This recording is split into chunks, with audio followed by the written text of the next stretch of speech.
हरिओम प्रणाम मित्रों। भगवद गीता जी के 9वें अध्याय का 34वां श्लोक आज चिंतन के लिए हम ले रहे हैं और ये अंतिम श्लोक है। इस अध्याय का नाम है राजविद्या राजगुह्य योग। तो भगवान ने हमें आश्वासन दिया था कि टॉप सीक्रेट राजगुह्य और सबसे बड़ी विद्या राज विद्या भगवान हमें इस अध्याय में बताएंगे। तो सभी चीज़ें बताने के बाद अब इस 34वें श्लोक में भगवान हमें सारांश बता रहे हैं उनकी इस गुह्य विद्या का। देखते हैं क्या कहते हैं भगवान। मन्मना भव मद्भक्तः मद्याजी मां नमस्कुरु मामे वैश्यसि युक्त्वैवम् आत्मानं मत्परायणः। सार है सभी साधना का। भगवान कहते हैं मन मना भव, तुम्हारा मन मुझ में लगाओ। मन मना भव मद भक्त, मेरा ही भक्त बनो। मद्याजी, मेरी ही पूजा करने वाले बनो। माम नमस्कुरु, मुझे ही नमस्कार करो। तो इससे क्या हो जाएगा? मामे वैश्यसि युक्त्वैवम्, इस प्रकार से करने से मत परायणः आत्मानहम्, स्वयं को तुम मेरे परायण करके अगर इस तरह से मुझसे जुड़ोगे तो माम एव एष, तुम मुझे ही प्राप्त हो जाओगे, तुम मुझ में ही स्थित रहोगे। ऐसा भगवान आश्वासन देते हैं। और घबराइए नहीं, भगवान में स्थित होना माने भगवान के पास जाना नहीं। भगवान माने परमानंद स्वरूप, सच्चिदानंद स्वरूप, हमारे चैतन्य स्वरूप। उस स्वरूप में हम स्थित हो जाएंगे, ऐसा भगवान आश्वासन दे रहे हैं। जब पहले मैंने इस श्लोक को सुना आरंभ में, तो मैंने भगवद गीता जी को बंद करके रख दिया, क्योंकि उस समय मैं भगवान दत्तात्रेय का भक्त था। और ये भगवद गीता चिन्मय मिशन में आया तो भगवद गीता पढ़नी शुरू की, तो इस श्लोक पे आके अटक गया। मैंने कहा भगवान के श्री कृष्ण कह रहे हैं कि तुम मेरे भक्त बनो, मेरी ही पूजा करो, मुझ में ही मन लगाओ, मुझे ही नमस्कार करो। तो मैंने कहा मेरी दत्त उपासना छोड़ के मैं कैसे आ सकता हूँ इस तरफ। तो मैंने कहा ये भगवद गीता मेरे लिए नहीं है। लेकिन जब गुरुदेव स्वामी चिन्मय जी की व्याख्या पढ़ी भगवद गीता जी पर की, तो इस श्लोक की व्याख्या उन्होंने इतनी सुंदर तरीके से की है। उन्होंने समझाया है कि भगवद गीता में जहाँ जहाँ भगवान श्री कृष्ण स्वयं को उत्तम पुरुष एक वचन मैं कहते हैं, तो वे हम सब में जो व्याप्त चैतन्य है उससे एकरूप होकर कहते रहते हैं।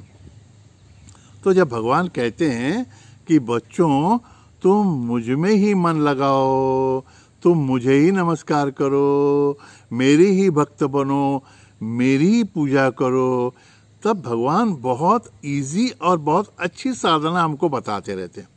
जैसे कि पहले हमने देखा है ज्ञान मुद्रा में ये तो जीव है, ये शरीर मन बुद्धि है, तो जीव को इस सर्वव्यापी परमात्मा से जोड़ना है।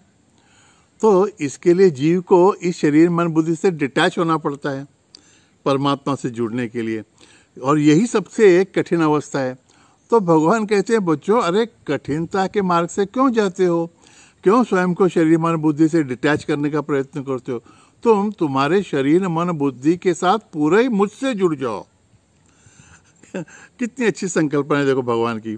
भगवान कहते हैं तुमको शरीर से तादात्म्य तोड़ने की जरूरत नहीं है, लेकिन इस शरीर को संसार के अभिमुख न रखते हुए तुम इस शरीर से मेरी ही पूजा करो, इस शरीर से मुझे ही नमस्कार करो, इस मन को तुम मुझ में लगाओ, मेरा ही चिंतन करो, और इस बुद्धि से भी मन बुद्धि से तुम मेरे भक्त बन जाओ।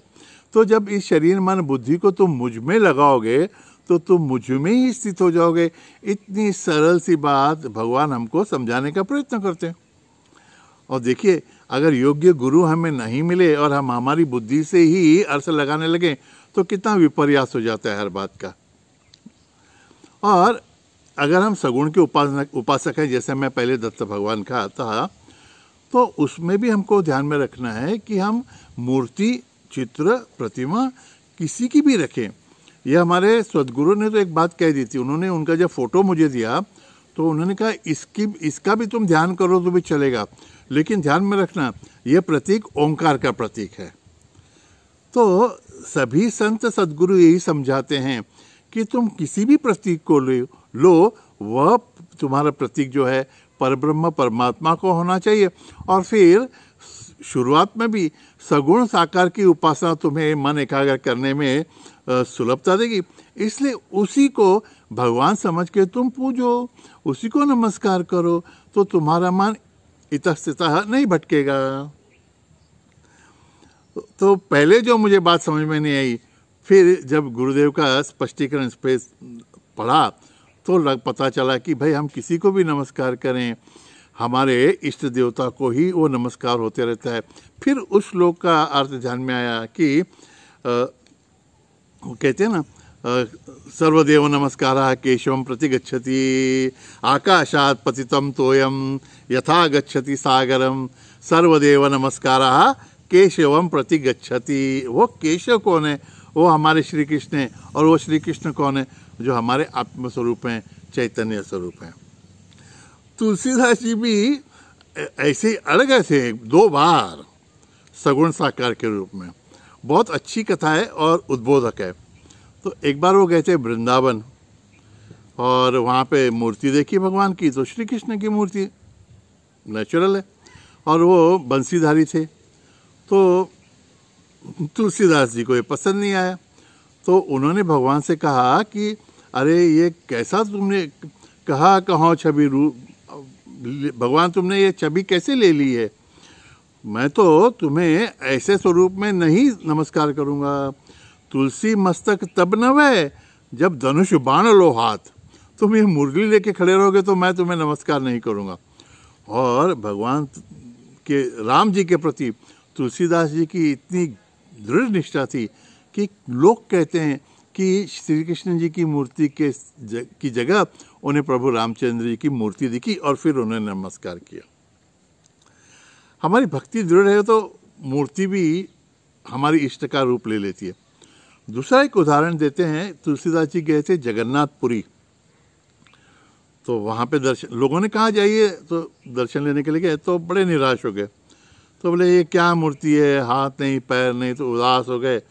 और फिर आके थक गए थे तो बैठे कहीं एक पेड़ के नीचे, भूखे प्यासे थे, रात हो गई। तो एक बच्चा आ गया, तो ढूंढते ढूंढते बोले तुलसीदास कौन है? तुलसीदास बोले मैं ही हूँ।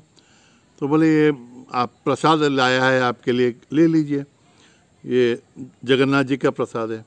तो तुलसीदास जी बोले देखो भाई मैं ये नहीं ग्रहण कर सकता, क्योंकि मैं कुछ भी खाता हूँ तो पहले हमारे रामचंद्र जी को भोग लगाता हूँ, और ये तो जगन्नाथ जी का झूठा हो गया है ये प्रसाद, तो मैं मेरे भगवान को भी समर्पित नहीं कर सकता, तो मैं कैसे खाऊंगा? तो वो बालक बोला क्या प्रॉब्लम है तुमको, जगन्नाथ जी में तुमको वो मूर्ति क्यों पसंद नहीं आई? तो बोले नहीं उसको तो हाथ पैर ही नहीं है।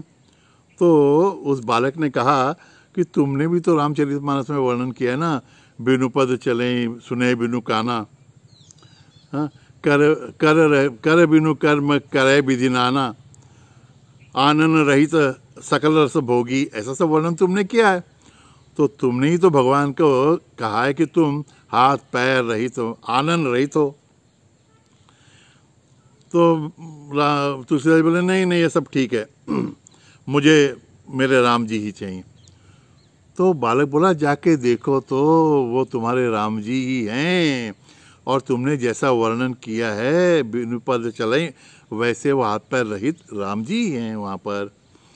और तुलसीदास जी जब गए तो जगन्नाथ जी की मूर्ति में उन्हें उनके धनुष बाणधारी राम जी दिखे। तो भावार्थ यह है कि साधक को सगुण साकार में निष्ठा रखनी है, लेकिन ऐसा फैनेटिक नहीं हो जाना चाहिए कि यही मेरा भगवान है, दूसरा कोई नहीं है। यहाँ पे एक बहुत अच्छी बात भगवद गीता जी के 12वें अध्याय में आई है, बाद में देखेंगे। कहते हैं क्लेशोधिकतरस्तेषां अव्यक्ता सक्त चेतसाम अव्यक्ता ही गतिर दुखम देहवद्भीर वाप्यते। जो स्वयं को देह बुद्धि मानते हैं, जो स्वयं को देह मानते हैं, उनके लिए भगवान का अव्यक्त रूप जाना थोड़ा दुखकर होता है, थोड़ा कष्टप्रद होता है।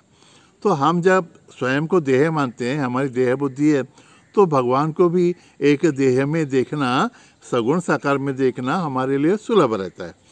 तो उस दृष्टि से एक ही मूर्ति पर ध्यान केंद्रित करना, उसकी ही पूजा, उसको ही नमस्कार करना साधना की दृष्टि से अच्छा रहता है। लेकिन भगवान बोलते हैं तुम किसी भी एक मूर्ति को पकड़ो ना, किसी भी रूप में लो, वह मूर्ति तुम्हारा आत्मस्वरूपी है, तुम्हारे चैतन्य का ही प्रतीक है। ऐसा समझकर तुम्हारी मन, बुद्धि और शरीर भी तुम तीनों उसी इष्ट देवता के चरणों में समर्पित करो, जिससे कि इस शरीर, मन, बुद्धि की उपाधियों से थोड़े से तुम मुक्त होकर इन सभी से त्रस्त न होते हुए तुम मुझ में, मैं जो तुम्हारा आनंद स्वरूप हूँ, उसमें स्थित हो जाओगे और कुछ विशेष साधना न करते हुए भी तुम अपने आप में आनंद का उपभोग लेते रहोगे। भगवान कहते हैं यह सार है 9वें अध्याय का, तुम्हें आनंद प्राप्त करने का। और कई संत तो कहते हैं यह श्लोक भी भगवत गीता का एक चरम सीमा का श्लोक है, जो साधना की चरम सीमा बताता है। बस इस एक श्लोक को पकड़ लो तो भी आनंद से साधना करते हुए उस भगवान की प्राप्ति हो सकती है। तो हम लोग भी फिर ज़्यादा सिर क्यों चलाएं इसमें, इस श्लोक का भावार्थ ध्यान में रखते हुए हमारे इष्ट देवता को ही सभी रूपों में नमस्कार करने का, सभी रूपों में देखने का प्रयत्न करते हैं। रूप कोई भी हो, वो हमारे इष्ट देवता का ही रूप है। ऐसी अगर भावना हमारे मन में जागृत हो गई तो फिर हमारा काम बन गया। प्रयत्न करेंगे, यशस्वी होंगे। तब तक के लिए हरिओम तत्सत। नारायण नारायण नारायण।